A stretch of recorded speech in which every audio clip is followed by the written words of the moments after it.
Arc-en-ciel.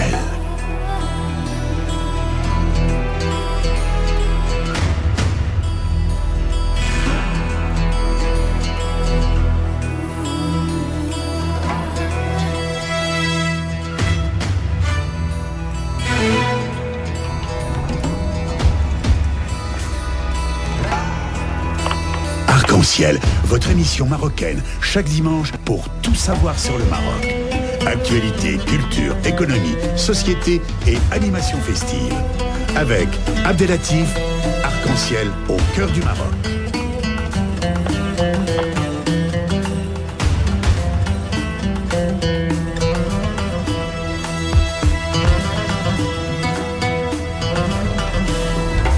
Arc-en-ciel, la chronique. Bonjour à toutes et bonjour à tous et bienvenue dans l'émission marocaine hebdomadaire Arc-en-ciel. Arc-en-ciel info.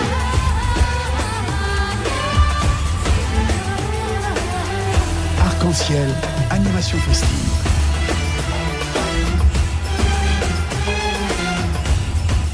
Heureux de vous retrouver cette semaine, une semaine très chargée avec bien sûr des thèmes de très haut niveau de qualité et de contenu, et l'actualité oblige. Mesdames et messieurs, nous sommes en direct avec le professeur Abdelatif El Fekkak et sa chronique d'actualité n'est que la coopération nord-sud-sud dans le cadre du forum Crans-Montana de Dakhla. C'est Abdelatif El Fekkak, le professeur Abdelatif El Fekkak. Ahlan wa sahlan. Bonjour, Ahlan wa sahlan. Ahlan wa sahlan, c'est El Fekkak. Bienvenue dans l'émission Arc-en-ciel sur Radio Pluriel. La chronique de ce jour, l'actualité oblige, c'est Crans-Montana. Bien sûr, alors c'est peut-être la chronique 12 ou 13, mais c'est sur le thème d'actualité qui se passe au sud du Maroc, qui est devenu le Maroc du Sud, notamment Dakhla. Et c'est la 3e édition de ce forum Crans-Montana, du 16 au 21 mars 2017, ville donc du Sud, et le thème était assez révélateur et d'actualité pour le Maroc et pour l'Afrique, c'est l'Afrique et la coopération Sud-Sud, qui est un thème très cher donc à Radio Pluriel. Alors la thématique internationale pose de Crans-Montana plus de questions sur la coopération et le co-développement qui est cher au Maroc que des réponses plutôt sur le triomphalisme du retour au Maroc à la scène internationale africaine. Il pose un certain nombre de scénarios sur l'agriculture, sur le stress de l'eau hydrique, sur la sécurité alimentaire en Afrique, mais aussi sur le partage de l'ensemble de l'expérience du plan vert du Maroc. Les autres thématiques donnent plus l'impression également d'effleurer le changement climatique dont le Maroc a une très grande expérience après l'organisation de la COP 7 et la COP 22 au Maroc, que des résultats sur l'assurance climatique pour l'agriculture en Afrique et quel type de modèle offre le Maroc à l'Afrique. Crans-Montana également pose aussi la problématique des îles insulaires qui risquent de disparaître avec le changement climatique et le réchauffement climatique. Elle pose aussi, ce forum à Dakhla, une priorité de l'actualité avec, je dirais, le 8 mars, et il oblige, puisque nous sommes en mois de mars, c'est la fête des droits des femmes, et pas la fête des femmes, c'est pas la fête des mères où on offre des fleurs, c'est l'égalité des droits. Et ça, c'est très important. Et la problématique donc de Crans-Montana, qui a fait donc intervenir un certain nombre de chercheurs et d'hommes politiques sur l'intégration et l'impact de la femme dans les économies africaines. Et l'Afrique peut-elle changer, progresser en Afrique dans les nouvelles sociétés à transition énergétique, transition climatique, transition numérique, mais surtout, et ça qui est très important, les sociétés en transition d'un état de droit, pas un état de passe-droit. Elle pose également la problématique de la jeunesse, qui est considérée comme une vraie valeur ajoutée pour l'Afrique et les pays émergents, dont et là c'est très important même pour nous, pour Radio Pluriel, c'est que l'éducation est considérée comme la clé de voûte du développement et du progrès social avec des priorités. 1. Comment intégrer la jeunesse dans les économies africaines et dans les décisions politiques avec la participation des démocraties, je dirais, participatives. Pas des démocraties sans peuple, mais des démocraties qui font participer l'ensemble des gens. Et ça, c'est le rôle des sociétés civiles, surtout le rôle des partis politiques qui doivent les encadrer. 2. La responsabilité du secteur privé, c'est-à-dire ce qu'on appelle aujourd'hui, il y a beaucoup de thèses qui ont été faites, c'est la RSE, qui est la responsabilité sociale des entreprises dans le secteur privé, contre le chômage des diplômés. Et troisième point, quel est l'impact du numérique sur le marché de l'emploi des femmes et de la jeunesse. 4. Quel est le rôle des gouvernements d'Afrique sur la création d'un environnement favorable, un terreau à l'esprit, avec l'esprit entrepreneurial, car la problématique, on l'avait déjà dit il y a dans certaines émissions, lorsque vous avez une idée géniale, comme disait Pasteur, prophétique qui descend du ciel, eh bien si elle trouve un terreau capable d'être hospitalier et de recevoir l'idée, eh bien l'idée va pousser avec la mondialisation. Mais si elle tombe dans des structures d'asphalte ou du goudron, ben l'idée va mourir. Et c'est pour ça qu'on parle d'un terreau. La structure est beaucoup plus importante que l'idée. Il faut préparer le terrain. Et le cinquième point, c'est de Cross-Montana. Elle s'est posée aussi dans son programme de 5 jours, le modèle africain du Maroc. Le rôle clé du secteur énergétique dans le développement économique. Ça, c'est un point important dans lequel beaucoup de Marocains ont participé. Et aussi, la question qui nous intéresse, nous, c'était le lien entre les questions que l'on appelle climatiques ou du réchauffement climatique et les nouvelles maladies, ou si vous voulez d'une manière générale, la santé publique, parce qu'on doit tenir compte de la détérioration de l'environnement et des équilibres de la biodiversité avec toutes les chaînes alimentaires et comment donc combattre les épidémies, le sida, le paludisme, la tuberculose et les nouvelles maladies, HCR, etc.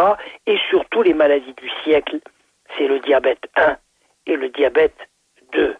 Alors, reste ici aussi la problématique de l'emploi sur l'exploitation du côté maritime, puisque le Maroc va faire passer un gazoduc de 5000 kilomètres qui bénéficie d'abord aux États, et donc c'est à travers l'Atlantique. Et le Maroc donc a eu l'idée géniale, c'est de créer un club des États d'Afrique d'Atlantique. Et là, il faut comment exploiter le côté très maritime.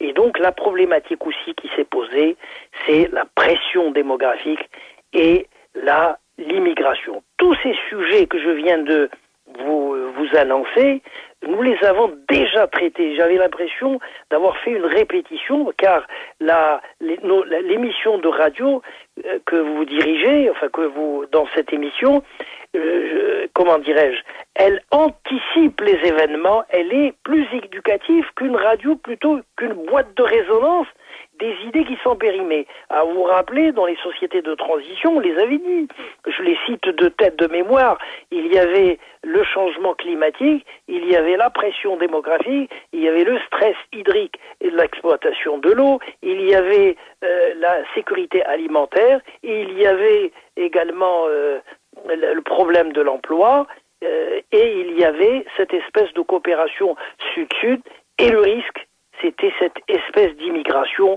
Déjà, avec l'ouverture de la CEDEAO, le Maroc va se retrouver avec 6-7 millions, et il faut de nouveaux leaders. Ce sont toutes ces problématiques qui ont été posées par Cross-Montana.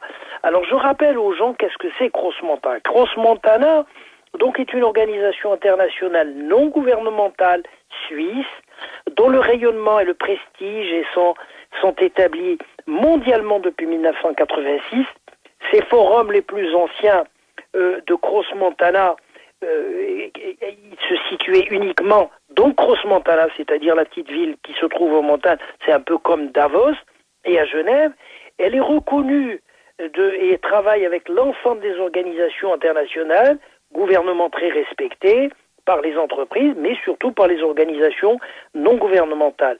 Alors le forum, lui, de Cross-Montana, travaille sur la construction d'un monde plus humain, pour la paix. Il est impartial et il est, je dirais, encourage la coopération internationale avec une croissance globale au niveau de la mondialisation, mais aussi continentale.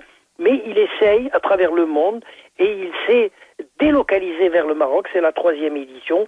Il favorise les meilleures pratiques et l'assurance d'un dialogue permanent entre tous ceux qui veulent assumer cette responsabilité au niveau mondial.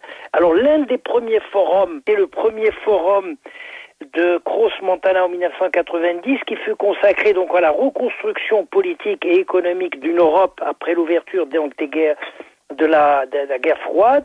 Et c'est à partir de là que a été donc lancé, avec un agenda très précis dans différents pays en se décentralisant, donc le forum. Et il offre, le forum aussi offre de nombreux, je dirais, partenariats, activités sur mesure qui peuvent donc, je dirais, prendre avantage de toutes les opportunités offertes avec un large éventail, variété et la pertinence de l'ensemble des sujets qui sont choisis. Alors je rappelle un petit peu qu'il y avait le fondateur, c'est Jean-Pascal Dumas-Raz, il y en avait eu d'autres, Warner, et puis c'est l'arrivée également de Jean-Claude comment il s'appelle, Carteron. Et donc il y a eu beaucoup d'intervenants. Je pense à Mikhail Gorbatchev. Personnalité, il y avait également Claude Chesson, il y avait Léon Britton qui était un commissaire européen, il y avait Jacques Barrot, il y avait Boutros Ghali, enfin, il y avait aussi le prince, je dirais, Alois von de Liechtenstein, Irina Bokava, si vous vous rappelez, qui était la directrice générale de l'UNESCO. Il y a eu... C'est le cas, si vous le permettez, parce que il y a des questions qui s'imposent par rapport à ce forum, et je souhaite, si tu le permets, d'échanger avec toi pendant... La première question, on vit maintenant la 3e édition du forum Cross-Montana à Dakhla. Très bien. Cela signifie tout simplement il y a une réussite confirmée. Parce que s'il n'y a pas une réussite, il n'y aura pas ni la 2e ni la 3e édition. Le Cross-Montana de Dakhla, cette 3e édition, s'inscrit dans un cadre après un grand nombre de tournées royales dans l'Afrique et toutes ces réalisations récentes et le retour du Maroc à l'Union africaine. Est-ce que vous ne croyez pas que cette porte de l'Afrique qui s'appelle la ville de Dakhla, donc, peut jouer un rôle moteur par rapport à ces personnalités, par rapport à ces pays qui sont engagés à venir aussi, à participer et confirmer la marocanité de Dakhla et en même temps les promesses du Sud. Ça peut jouer un rôle important dans cet élan de coopération Sud-Sud initié par Sa Majesté. Vous avez parfaitement raison, parce que Dakhla est un flambeau en avant-garde du Maroc et qui porte la paix et qui porte la stabilité. Et d'ailleurs, Sa Majesté Mohammed VI avait envoyé donc un télégramme qui a été lu donc par le président de Cross-Montana, et il a rappelé la première phrase que vous dites, qui est excellente. Je cite: la région du Sahara marocain en général et la ville de Dakhla en particulier occupe une place de choix dans l'orientation pour remplir le rôle historique qui est la leur en tant que trait d'union entre le Maroc et la profondeur de l'Afrique. Et c'est avec ce coup d'envoi en rappelant vers une nouvelle, je dirais, Afrique du XXIe siècle, la stabilité, la cohésion, la solidarité pour le développement durable, et c'est ça qui a été le thème qui a fait l'ouverture d'ailleurs de Sa Majesté Mohammed VI, qui a été adressé donc aux 1500 participants au Maroc venant avec un très très grand bateau, puisque la première édition et la deuxième auquel j'avais assisté, il n'y avait pas de bateau. On avait donc les hôtels étaient surchargés et on avait même un espèce de... Justement, parce que là, juste pour information, donc, et comme vous le savez pertinemment, donc l'émission Arc-en-Ciel a déjà reçu, ça fait 2 ans en arrière, le président fondateur, son Excellence, l'ambassadeur M. Carteron, Jean-Paul Carteron, dans l'émission Arc-en-Ciel, et certainement nous aurons la chance d'avoir un retour par rapport à cette 3e édition qui a tout un sens. Est-ce que vous ne croyez pas, professeur, avec votre expérience assez importante, que cette démarche européenne, surtout cette démarche internationale de participer à une zone comme celle-là, montre à quel point que le Maroc n'est pas seul dans son combat quotidien, il faut le dire les choses telles qu'elles sont, combat pour la promotion de l'Afrique, combat pour instaurer la paix et la stabilité dans le sud du Maroc, mais aussi combat pour une Afrique de demain.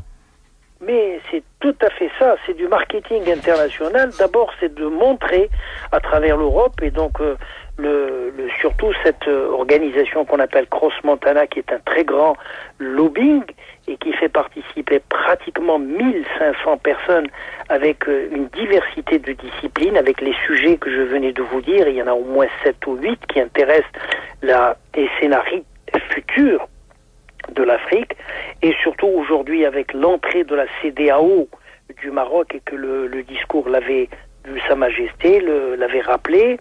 Il avait rappelé aussi l'importance de la paix, de l'unité au niveau de l'Afrique qui rassemble, et donc le co-développement, mais surtout le gazoduc qui prend forme aujourd'hui en partant du Nigeria.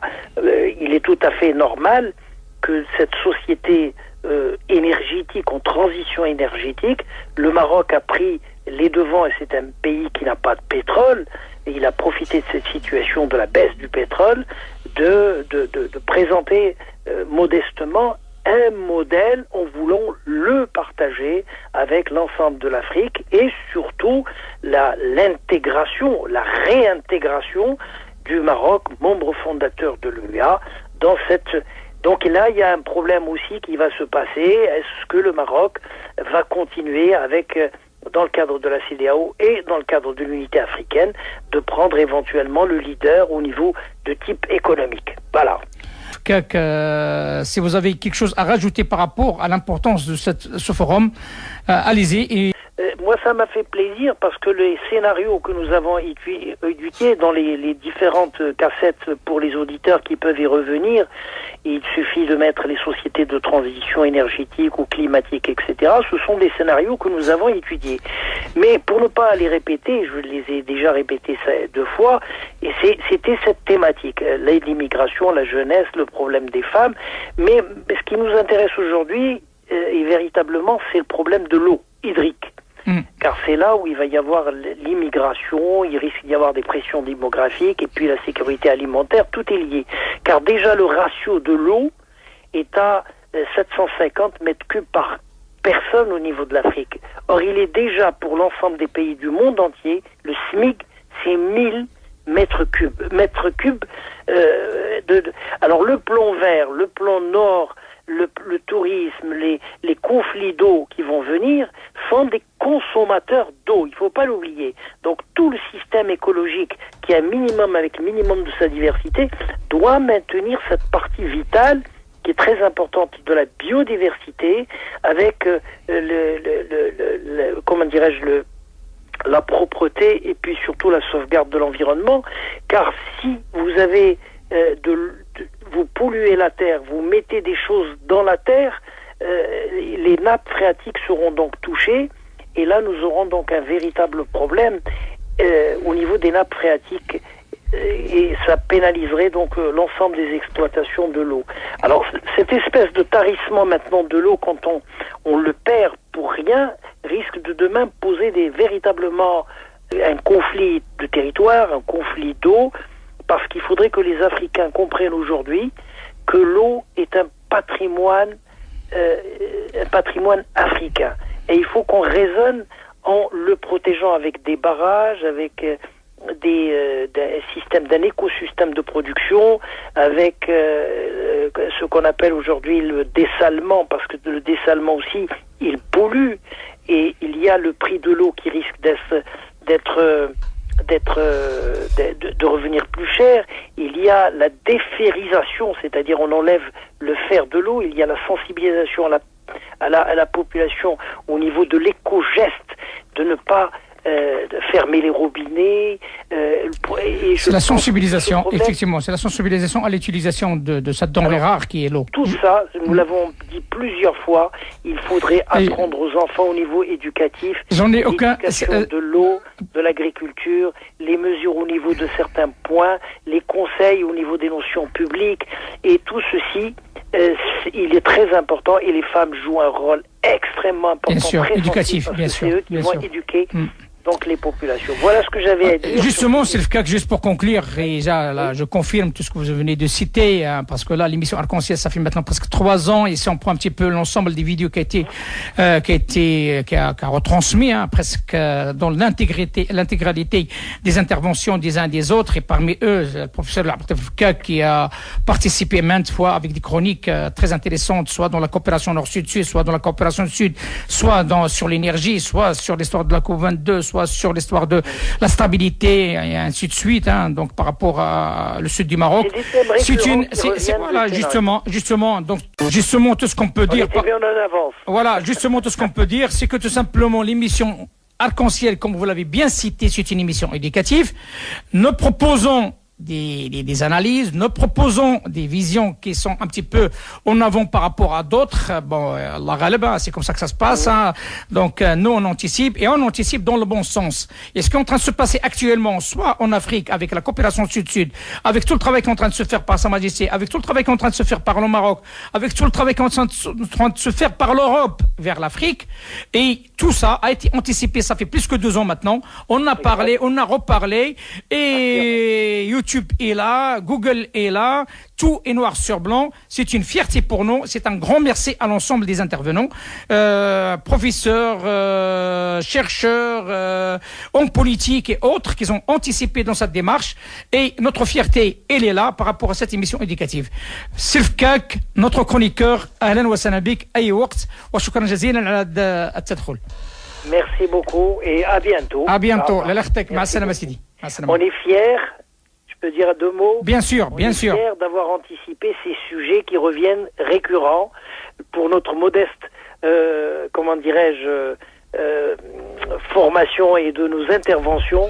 On était dans le mire, et on avait lancé et ça va continuer. Et croyez-moi, ça va continuer, Inch'Allah, d'une manière encore plus poussée, parce que ce n'est que le début. Et notre vision, c'est une vision juste fondée sur 2 paramètres très importants: la crédibilité et le savoir-faire, et une ligne qu'on n'arrivera jamais à la faire bouger. Qui que ce soit qui se mettra devant, peine perdue. Alors, à très bientôt. Notre rôle dans la radio, c'est de donner une visibilité en allumant les phares, mais on n'a pas la clé du politique de mettre le moteur en marche pour prendre les décisions. Ça viendra tout seul. Ça viendra tout seul. Voilà. Merci. Et surtout, nous adressons nos remerciements à l'ensemble de nos territoires, surtout marocains, qui variés, hein, il faut dire les choses telles qu'elles sont, variés et divers, politiques, autres, citoyens, associations, organisations, ministères et autres. Nous sommes heureux que ce sont des fidèles auditeurs et auditrices, hein, qui nous écoutent chaque dimanche. ما نكونوش ثقالين عليهم، نطلبوا الله تعالى نكونوا خفاف عندهم، وحنايا هادشي كامل داخل في اطار كما قال Silfkak, c'est la promotion de notre pays d'origine, le royaume du Maroc, mais aussi de renforcer la relation entre notre pays et la France et le Maroc. Silfkak, voilà. À très bientôt. C'est une maman et un papa, on ne peut pas les choisir l'un ou l'autre. Bien entendu. Voilà. Au revoir.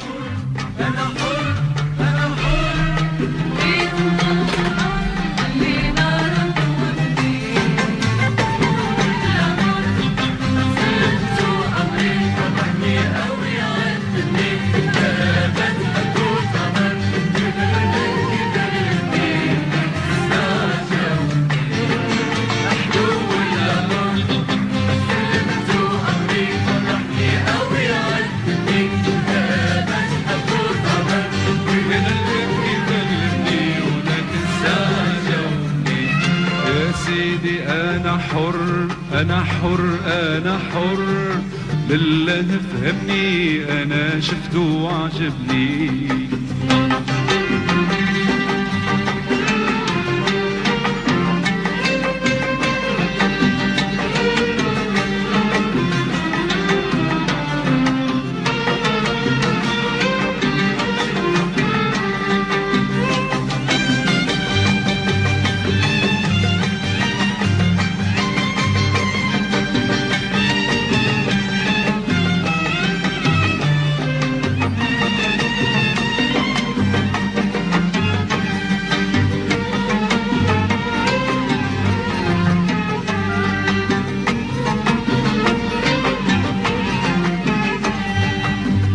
ما بيدي حيلة وفين الحيلة، ما بيدي حيلة وفين الحيلة، من أول نظرة قلبي مال قلبي مال قلبي مال.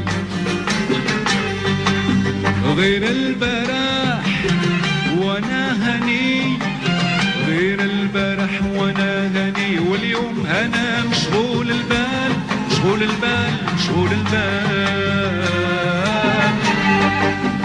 ما بيدي حيلة وفين الحيلة، ما بيدي حيلة وفين الحيلة، من أول نظرة قلبي مال قلبي مال قلبي مال.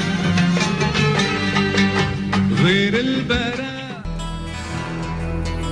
Arc-en-ciel.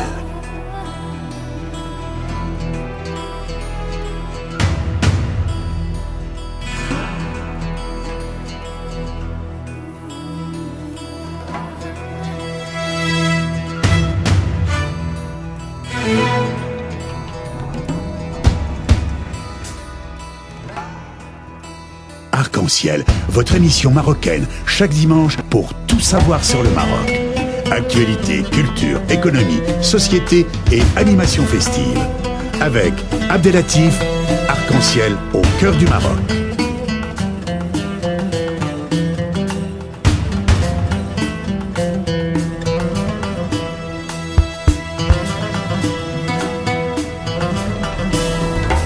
Arc-en-ciel, la chronique.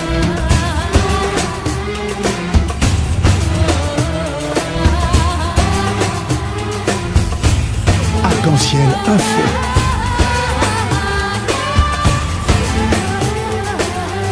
Arc-en-ciel animation festive.